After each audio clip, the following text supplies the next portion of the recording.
Hey everyone, and welcome back to my channel.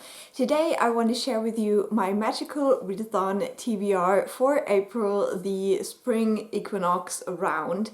Now this is the second year of the magical readathon in that format. I'm very excited. It's my favorite readathon of all time, and I'm going to continue with my career of the Archmage. It's not called a career, a calling. But yeah, I'm gonna do the Archmage again, which I already did last year. So basically you can follow the same career for multiple years and rounds, or you can switch it up every April if you want to, but I think I want to continue on because you have the same kind of classes, but the prompts for each class are different every round. So these are completely new prompts and I think they're fantastic. They're very creative and I had a lot of fun thinking about what I want to read for each prompt. So I hope you enjoy watching what I came up with for now. Now the first class I need to take is alchemy, and for that I had to find a book that has a medal in the cover. Now this was a little bit of a struggle for me because I only had 3 books that fit that prompt and I wanted to read them in March. But I decided to take a bit of a break now and read the last one in April for the magical readathon, and that would be The Bronzed Beast by Roshani Chokshi. This is the 3rd book in this series, following a cast of characters who kind of are like thieves and also like some puzzle solvers, and so they basically are on a quest and have to do some thievery things, I guess, to get there. So this is the finale. Unfortunately, I'm not the biggest fan of the series so far, but maybe the last book can turn that around, we'll see. Now, my next subject that I have to do is inscription, and for that I have to read a book from my top shelf. Now, my top shelf is all read books because I don't keep my unread books in my shelves. I have them in the bottom shelf of one of them just as stacks. So I am going to reread a book, and if you have seen my video where I talked about whether I still love my 2017 favorites, this is the first of the rereads that I decided to do of these books because I realized that I don't remember a lot about some of them. So this one is from my top shelf, so it fits quite nicely, and it is the 2nd book in the Temperance Brennan series that the TV show Bones is based on. This is Death de Jour by Katie Reichs, and this is the 2nd book. I remember that I wasn't the biggest fan of the 1st book, but then the 2nd book really worked well for me and sucked me into this series. So I am a little bit sad that I don't really remember a lot about it. Now, I read the back and some things came back to me a little bit. Also, I think this is the book where a little bit of a romancy subplot is established more. So I think that's why I liked it, but I definitely want to give this a reread because when I heard the title, I was actually thinking of the plot of the 3rd book, and I have completely deleted this one for some reason. Now for my next class, Artificery, I have to start a book with a snack. Now here it gets a little bit creative because you can basically read any book for that. You just have to start it with a snack. And so I decided to go with something like short and sweet. You know, it's a readathon and stuff. No, I'm just kidding. I decided to go with The Grace of Kings by Ken Liu. This is the 1st book in a fantasy quartet, and these books are all massive. This is the smallest one and it's like 650 pages. So I don't know why I'm doing this to myself, but I've heard only amazing things. Like so many of my booktube people that I like to watch and trust, they really like this, so I am very excited that I will probably like this too. We'll see. So I'm planning on reading the 1st book in April and then continue on throughout spring to read the whole quartet.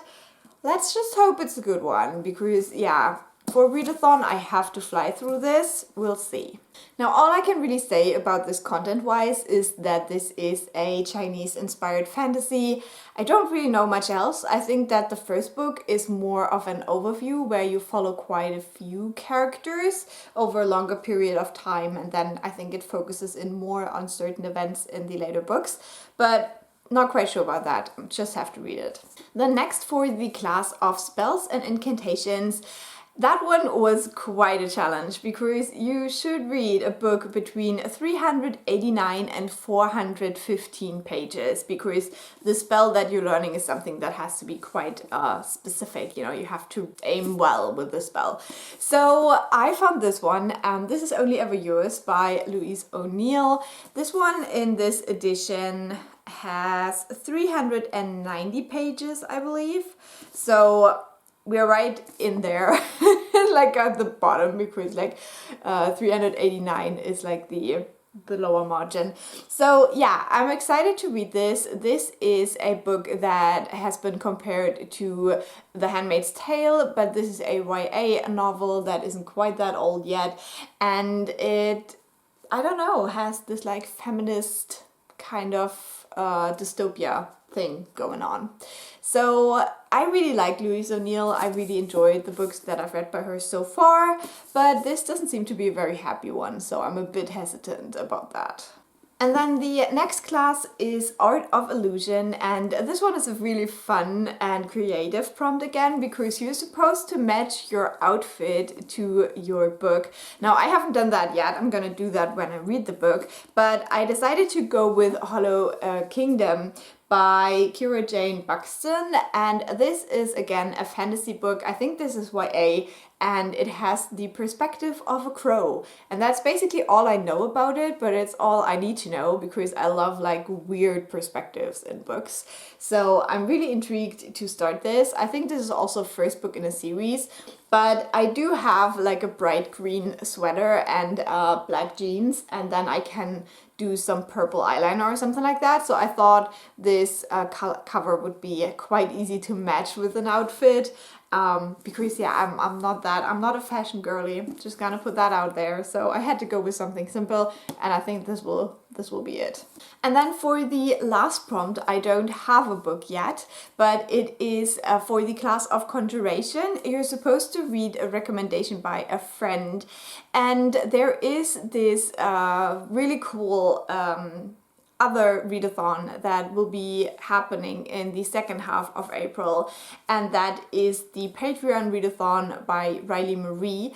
And for that one, we had to fill in like little questionnaires with like our top 10 books of a certain genre, and then we're gonna be matched with someone else from the Patreon Discord, and we can basically read the books that they put as their favorites. So I will have a list of hopefully 10 new to me recommendations in the horror genre, and I will pick at least one of those books, but I definitely hope I can get to more of them during the month, and I will listen to that as an audiobook. So I'm very excited about that. I'm not quite sure. I think it's gonna be like another 2 weeks before we get the list, so I couldn't really choose anything specific yet, but I love the concept of this. It's so fun and so creative, and so I'm just very pumped to get the list. And yeah, and that's it. That's my TBR. So I think, you know, 5 physical reads and not really the smallest ones, and then at least 1 audiobook should be fine for the month. That's definitely quite a lot to read for me, but I also have the first third of the month off because I have a little holiday and then there's Easter, so I hope I will have more time to read. So I hope you enjoyed this video. Leave a like if you did, and please leave a comment telling me whether you're participating in the Magical Readathon and what is the book that you are most excited to read. I think from all of these, to be honest, it's very hard to pick, but I think the book that I'm most excited to read is probably Grace of Kings. When I got these amazing covers in the mail, I had this urge to start them right away, but I held myself back because I wanted to read it for the readathon. It's just so stunning. So I think that's the one I'm most excited about, and it's like my 5-star prediction of the pile. So yeah, let me know what yours is, and I will talk to you soon. Bye!